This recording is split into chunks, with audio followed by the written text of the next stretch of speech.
Bothwell Castle. This is the grandest 13th century ruin in Scotland.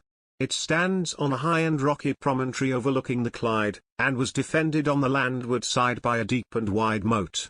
The castle consists of an enormous courtyard, with high walls of enceinte. At one end of this was the great donjon, dominating the whole, and surrounded by its own moat. The walls were strengthened by several round and square towers. The total length of the castle is 325 feet, and it is nearly as wide, thus ranking with the largest castles of Scotland.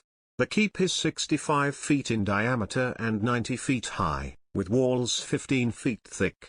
It has several floors, the principal one of which was the hall. The upper floors communicate with the parapets of the curtain by narrow passages, thus providing a way of escape if the entrance were stormed. The several towers, as usual in very early castles, were made independently defensible, and one of them has its own drawbridge, of a different pattern from that of the keep. At the eastern end of the courtyard is the hall, built at a later period when the accommodations of the donjon proved too cramped. This is built over a row of vaulted rooms, and is 65 feet by 32. At the same time were built the chapel and private apartments along the south wall, only the windows of which now remain. Bothwell Castle has experienced vicissitudes of ownership almost unprecedented in number. In the time of Alexander II, it belonged to Walter Oliphard, justiciary of Lothian, who died in 1242. Later it passed by marriage to the family of de Moravia or Moray. It was captured by Edward I, who gave it to Aymer de Valence, Earl of Pembroke. It was captured by the Scotch by storm in 1337, and dismantled. Bruce gave it to Andrew Moray, Lord Bothwell, husband of Christian, the king's sister.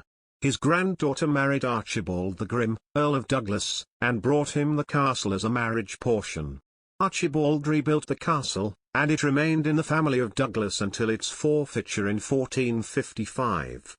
James II gave most of the lordship of Bothwell to Lord Crichton, son of Chancellor Crichton, who forfeited it in 1485, for joining Alexander, Duke of Albany, against James III. The king gave the estate to Lord Monypenny, but afterwards took it back, on the ground that as a minor he had not been capable of alienating it. He then gave it to John Ramsay, who held it till 1488, when it was again bestowed by James IV on Adam Hepburn. Hepburn's descendants held the castle until November, 1567, when James, Earl of Bothwell, lost it because of his connection with the murder of Darnley. The next possessor was Francis Stewart, a grandson of James V.